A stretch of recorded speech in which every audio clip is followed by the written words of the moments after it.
औरंगजेब विवाद में अब राज ठाकरे की एंट्री, कहा उसकी कब्र पर एक बोर्ड लगाकर लिख दो। महाराष्ट्र नवनिर्माण सेना मंच से प्रमुख राज ठाकरे ने रविवार को औरंगजेब की कब्र को लेकर सांप्रदायिक तनाव फैलाने के प्रयासों की निंदा की। उन्होंने कहा कि इतिहास को जाति और धर्म के चश्मे से नहीं देखा जाना चाहिए। लोगों को व्हाट्सएप से ऐतिहासिक जानकारी लेना बंद कर देना चाहिए। शिवाजी पार्क में रैली को संबोधित करते हुए कहा कि मुगल शासक शिवाजी नामक एक विचार को मारना चाहता था, लेकिन वह असफल रहा। बीजापुर के सेनापति अफजल खान को प्रतापगढ़ किले के पास दफनाया गया था।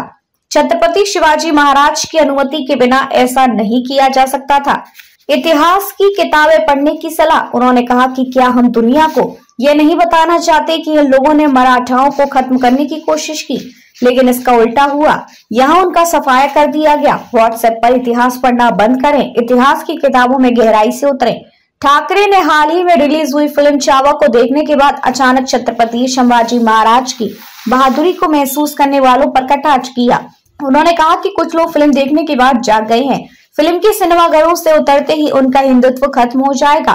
कब्र पर बोर्ड लगाने का सुझाव। राज ठाकरे ने सुझाव दिया कि औरंगजेब की कब्र के आसपास की सभी संरचनाओं को हटा दिया जाना चाहिए और उस जगह पर केवल एक बोर्ड छोड़ा जाना चाहिए जिस पर लिखा हो, जिसने मराठाओं को नष्ट करने की कोशिश की उसे यहीं दफनाया गया है। उन्होंने मराठा इतिहास के बारे में युवा पीढ़ी को शिक्षित करने के लिए उस जगह पर स्कूली यात्राएं आयोजित करने का भी प्रस्ताव रखा।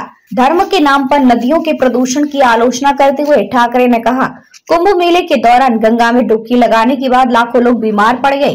ये नदी या पवित्र आयोजन का अपमान करने के बारे में नहीं है, बल्कि पानी की गुणवत्ता से जुड़ी गंभीर चिंताओं को संबोधित करने के बारे में है। मराठी के लिए एकजुट होने की अपील। ठाकरे ने लोगों से जाति और समुदाय के आधार पर बढ़ने के बजाय मराठी समुदाय के तहत एकजुट होने का आग्रह किया। उन्होंने इस बात पर जोर दिया कि मराठी का इस्तेमाल दैनिक बातचीत में किया जाना चाहिए और उन घटनाओं पर कड़ी प्रतिक्रिया की जानी चाहिए जहां इसे नजरअंदाज किया जाता है। एक निजी दूरसंचार कंपनी के प्रतिनिधि और दक्षिण मुंबई के एक स्टोर के कर्मचारी द्वारा मराठी बोलने से इनकार करने के मामलों का जिक्र करते हुए उन्होंने कहा कि मराठी का अनादर करने वाले किसी भी व्यक्ति से मन से अपने तरीके से निपटेगी।